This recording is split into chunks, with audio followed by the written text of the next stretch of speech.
La parole est à Madame Sandrine Rousseau pour le groupe écologiste.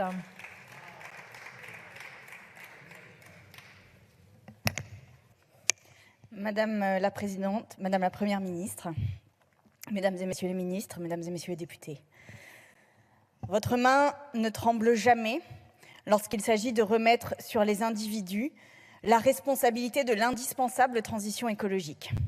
Mettez des pulls, mettez des polaires, éteignez les lumières, baissez le chauffage, la clim, fermez le robinet en vous lavant les dents, consommez, c'est bon pour la croissance. Votre main ne tremble jamais non plus lorsqu'il s'agit des entreprises.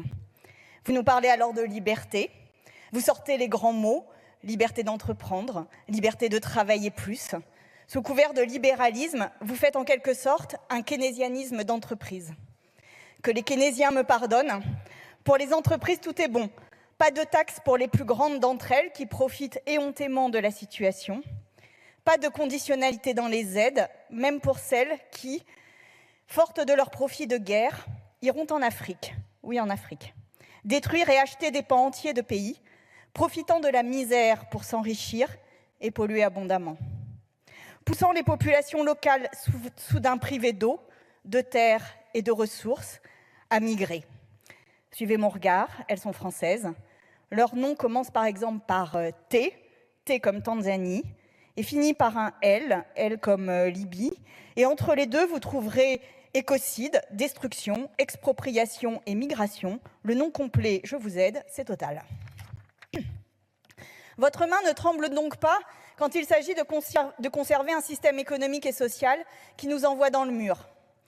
Elle est en revanche prise de tremblements incontrôlables, d'hésitation, de doute et finalement de déni quand il s'agit d'enclencher des mesures de politique publique en faveur de la transformation écologique et sociale. Alors là, soudain, tout devient très compliqué. Pas de milliards pour le rail, ni pour la rénovation thermique des logements, ni pour les outre-mer, ni pour l'hôpital avec un lance-pierre ou pour le grand âge en panne de personnel. Attendons la loi Asile-Immigration pour voir comment nous allons gérer ce manque de personnel. Je suis impatiente. Je vous le dis sans embâche, il faudrait faire tout l'inverse. Vous regardez l'atmosphère pour y mettre des satellites permettant de contrôler les pesticides, alors que vous devriez regarder la Terre pour compter le nombre de vers de terre qui survivent. Vous regardez à droite vers le ruissellement, empêchant toute réforme fiscale d'ampleur, alors que vous devriez regarder à gauche la hausse des salaires pour permettre à chacun et chacune de vivre dignement de son travail. Vous regardez les abysses avec des dollars dans les yeux, les grands fonds marins, comme un lieu de nouvelle destruction et de prédation pour aller y chercher les métaux indispensables à votre folie croissantiste, quand vous devriez regarder le bleu du ciel pour y apercevoir les nuages qui s'y amoncellent. Car oui, l'hiver arrive. Winter is coming. Il arrive réellement, faisant du froid le principal ennemi de ces 12 millions de personnes qui vivent dans les 5 à 7 millions de passoires thermiques. 12 millions de personnes, Madame la Première ministre, un ménage sur 5. Pour celles et eux, il ne s'agira pas de mettre une doudoune, mais juste de réussir à passer l'hiver. Ils allumeront sans doute le four ou le brûleur à gaz pour se coller contre, entasseront les couvertures et mettront le matin le doigt sur le rebord intérieur des fenêtres pour y mesurer le givre qui s'y est déposé. Alors oui, il y a bien ma prime rénov'. Mais à la belle affaire, 31 000 logements suffisamment rénovés en 2021 sur plus de 5 millions de passoires énergétiques que compte notre pays. Et oui, vous qui vous en faites les gorges chaudes, il y a des enfants dans ces logements, Madame la Première ministre, il y a des personnes âgées, il y a surtout des personnes vulnérables, mais peu importe au fond, ils sont pauvres, ils sont ruraux, ils ne sont pas dans la Startup Nation, ils regardent l'avenir, et l'avenir, ils regardent la peur au ventre, la peur de tout perdre, et vous mégotez sur les aides à apporter pour qu'ils vivent dignement. Le logement est un droit. Un logement de qualité est un devoir en période de hausse généralisée du prix de l'énergie. Car non, il n'est pas vrai que nous allons pouvoir revenir à la situation d'avant comme si de rien n'était. L'ère de l'énergie bon marché est terminée. Je le redis, l'ère de l'énergie bon marché est terminée. Je le redis, l'ère de l'énergie bon marché est vraiment terminée. Pour cela, l'Assemblée, dans sa sagesse, a voté l'amendement de 7 milliards proposé par Eva Sas du groupe écologiste et celui de 5 milliards proposé par Marie-Noëlle Battistel du groupe socialiste. Pas de filière ni de main-d'œuvre, nous dites-vous. Connaissez-vous cette histoire de la poule et de l'œuf? La filière se créera et se développera si la volonté est là.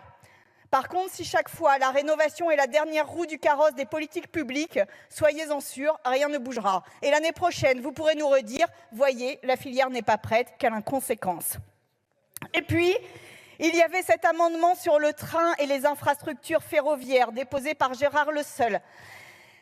Là aussi, tout à coup, plus d'argent possible. Plutôt que de nous demander ce qui nous enrichit, posons-nous la question de ce qui nous émancipe. Et oui, le train nous émancipe. Le service public ferroviaire fait partie de nos biens communs nationaux. Les infrastructures ont besoin d'un coup de pouce. Le train de nuit aussi. D'ailleurs, vous aviez écrit sur le site du ministère de l'écologie qu'il faudrait 10 lignes de train de nuit à l'horizon 2030. Il n'y en a que 4 aujourd'hui et surtout aucun argent pour développer cette alternative indispensable à l'avion. Oui, investissons sur le train si nous voulons une société d'émancipation et de sobriété, mais non, vous ne les avez pas retenus, ces amendements-là, dans votre 49.3. Winter is coming, vous disais-je, il vient aussi sur le plan symbolique. Il revêt le manteau brun des longs soirs de cafard. Il porte un nom, nationalisme, fascisme. Vous ne le voyez pas venir ? Il vient d'Italie, est en train de franchir les Alpes. Si, vous le voyez, n'est-ce pas? Mais ce que vous refusez de voir, c'est qu'il est l'enfant de ce monde libéral devenu fou. Il n'est que la conséquence de cette sensation tant ressentie d'un système qui écrase, d'une perte de sens généralisée, de valeurs économiques, monétaires qui deviennent supérieures à tout, à nos vies, à notre santé, à notre planète. La mise en œuvre de politiques publiques de transformation écologique dignes de ce nom, l'ambition affichée de protéger les gens dans ces perturbations qui arrivent devrait être votre seul moteur. Là, vous faites encore une fois l'inverse. Vous gargarisant de noms de dieux anciens, Jupiter ou Vulcain, vous faites manger la poussière à tout le monde. Je vous le dis en tant qu'économiste, une croissance infinie dans un monde fini est impossible. Et il faut être soit fou, soit au gouvernement pour le penser. L'heure est au bien essentiel, indispensable à la préservation de nos libertés et de notre climat, plutôt que de nos biens de consommation. L'heure est au débat nécessaire et non à l'autoritarisme d'un 49.3. Le dérèglement climatique va faire plusieurs centaines de millions de déplacés, de migrants partout dans le monde. Certains traverseront la Méditerranée. Il faut vraiment que le privilège d'être né blanc nous aveugle pour ne pas voir qu'un corps noir compte moins que tout aujourd'hui.